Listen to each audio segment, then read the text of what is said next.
Odamlarning qalbini ochib ichidagini ko'rolmaymiz. Boshqalardan o'zimizni ustun qo'ymaymiz.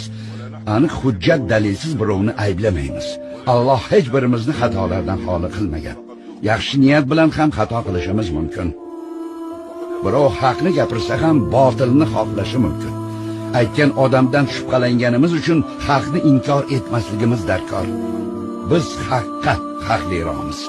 Hikmat mo'minning yo'qotgan narsasidir. Qayerdan topsa ham unga haqliroqdir.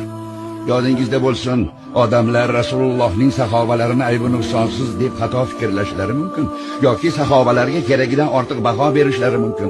Holbuki taqvo darajasi har xil. Agar shunday qilishsa, so'ng sahobalarda qandaydir xatolik ko'rishsa, ko'ngli sovib iymoniga putur yetadi. Keyin Alloh va Rasulini yoqtirmaydiganlar chiqishi mumkin. Ular bunday munosabatdan foydalanib dinga hujum qilishadi. Ha, to'g'ri. Agar sahobalar aybu nuqsonsiz deb o'ylasa, ba'zilar ular qayerda-yu biz qayerdamiz deyishi mumkin. Biz ulardek xato qilmay yashay olmaymiz deyishadi. Keyin bu narsa ixtiloflarga bahona bo'ladi.